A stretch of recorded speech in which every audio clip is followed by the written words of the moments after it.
Nous sommes à Liège, en bord de Meuse, rue des Prémontrés, devant les bâtiments de l'évêché, où est installée l'antenne liégeoise de RCF, donc la radio chrétienne francophone. En gros, RCF, c'est un réseau de 60 radios réparties sur l'espace francophone, dont 4 en Belgique, qui émettent sur les ondes, mais également sur Internet, 17 heures par jour pour 500 000 auditeurs, et ce, sans la moindre publicité.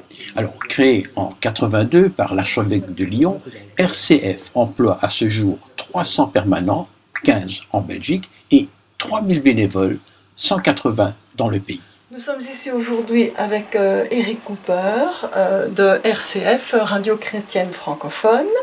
Et ça, c'est le beau studio qui nous accueille, où j'ai été interviewée d'ailleurs il n'y a pas longtemps, donc c'est l'intervieweur interviewé. Et on est ici pour, te présenter. Oui, présenter surtout le réseau, parce que RCF c'est un réseau de radio. Hein. Absolument, oui. Et en Belgique, c'est un petit réseau qui se compose donc de 4 radios. Il y a RCF à Liège, à Bruxelles, à Bastogne et à Namur. Tout à fait. Et donc, en France, c'est un réseau qui est bien plus grand. Il y a 65 radios. 66 peut-être, parce que Marseille nous a rejoints il n'y a pas longtemps. Ça va faire plaisir à Christine, oui. Voilà, oui, absolument, oui. Et j'ai vu 500 000 auditeurs jour. Oui, pour tout le réseau, c'est-à-dire la France et la Belgique. En fait, en France, RCF est le plus grand réseau de radios associatives en France, quoi. Donc, voilà. Mais il faut être très concret. En fait, quelqu'un qui est dans sa voiture peut écouter RCF. Oui, on peut écouter RCF sur sa radio, bien sûr, mais alors sur Internet également. Oui, on peut écouter, si on a envie d'écouter RCF Marseille, on se met sur rcf.fr et on écoute RCF Marseille ou RCF Lyon ou Bordeaux. C'est-à-dire que le matin jusqu'à 10-11 heures, on a le programme français qui nous vient par satellite. Ah. Après ça, nous, on a nos programmes à nous, qui sont des programmes variés.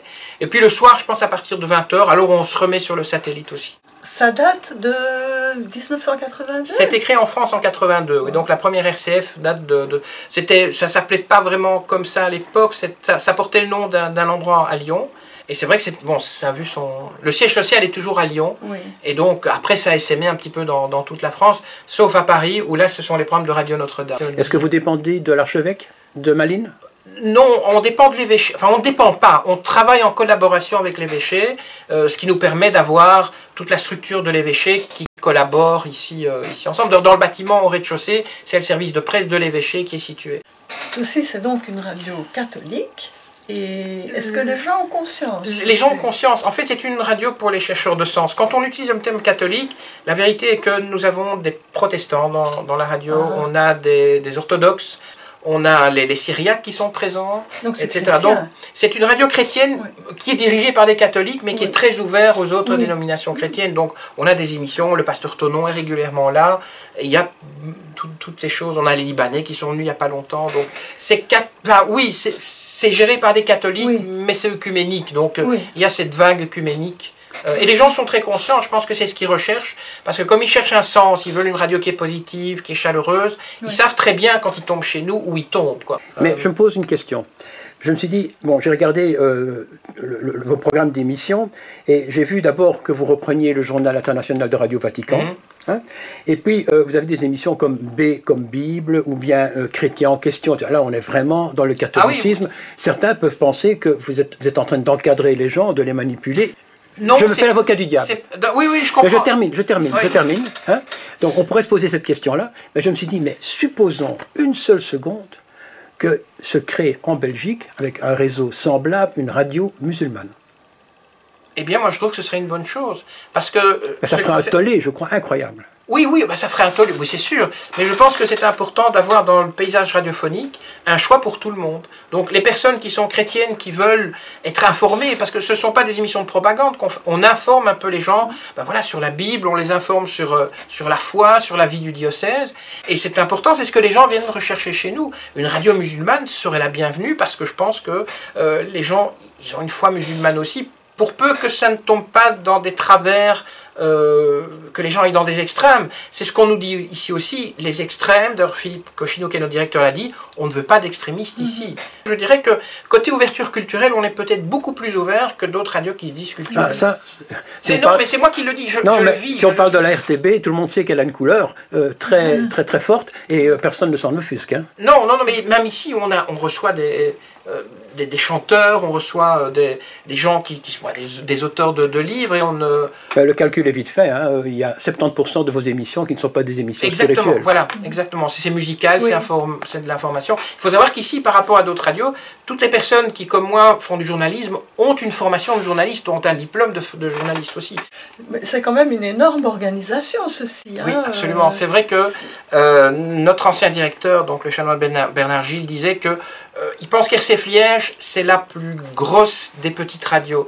Et par exemple, ici, on a 80 bénévoles. On a 5 permanents, rien que sur RCF Liège. Oui. Vous faites aussi un appel aux dons, hein, j'ai vu ça. Absolument, puisque en fait, nous, on n'a pas de publicité. Donc on est soutenu bien sûr par l'évêché d'une part, mais aussi par nos auditeurs. C'est-à-dire qu'on dit aux auditeurs, ben voilà, nous on vit aussi grâce à vous. Si on peut aller se promener sur le terrain, si je peux, moi, prendre mon enregistreur et aller sur le terrain, faire des interviews, donc ramener du son pour la radio, ben, tout ça coûte cher. Et donc nos auditeurs qui nous écoutent, on leur dit, ben voilà, on fait appel à votre générosité. Oui. Et n'hésitez pas, si vous aimez ce contenu de radio positive, si vous aimez une radio sans publicité, ben, soutenez-nous. Donc oui, on fait appel aux dons. Si tu devais définir la spécificité de cette radio par rapport à d'autres, qu'est-ce que tu choisirais? Mais d'abord, je vais dire la joie se partage. C'est notre slogan, c'est notre nouveau slogan, donc c'est la pub. Voilà. Il fait le signe des scouts, mais je pense qu'on prend le temps avec l'invité de le laisser parler. Je me rappelle, j'avais un jour une demoiselle qui venait ici, qui venait d'un théâtre, et je lui dis, on fait une interview de 10 minutes. Mais je vais pouvoir parler pendant 10 minutes, c'est fantastique. Ouais. Malheureusement, dans beaucoup de radios, on ne laisse pas aux gens le temps de s'exprimer. Nous, oui. Je veux dire, avec toi, Edmé, on avait eu 12-13 minutes d'interview, et je pose des questions, je laisse même le libre choix après de dire à la personne, mais est-ce que vous avez encore des choses à dire? Donc, j'ai pas envie de dire qu'on est une radio blabla, parce qu'on a aussi des programmes musicaux, mais les gens peuvent s'exprimer. Donc, parler d'un sujet totalement librement. J'ai une dernière question à poser. Oui. Parce qu'on parle souvent du fait qu'en Europe, je pense que c'est vrai d'ailleurs, la spiritualité décroît, sauf l'islam. Maintenant, je suis d'accord, là, ça monte très très vite, mais la chrétienté, la spiritualité chrétienne, il y a moins de gens dans les églises. Est-ce que vous ressentez le même déclin dans vos radios, ou bien est-ce que c'est le contraire? Non, je pense que justement, comme on est une radio pour les gens qui cherchent un sens, c'est-à-dire qu'il y a peut-être une certaine partie des personnes qui ont un peu déserté l'église, mais qui ont un besoin spirituel. Oui. Et une radio, c'est quelque chose qui leur permet d'être chez eux. Et sous diverses formes, au fond, oui. Puisque ce sont des interviews. Mais oui, et ce ne sont pas que des émissions religieuses. Donc on parle d'environnement, on parle de musique, on a un style, on essaye on partage un peu notre joie. Et moi, c'est ce que j'essaye de faire dans mes émissions aussi, c'est de me dire, voilà, l'auditeur qui est là, je le respecte. Et j'espère qu'à la fin de l'émission, ça lui aura quand même apporté un petit quelque chose. Même si ça n'a pas été spirituel, hein, ce que j'ai fait.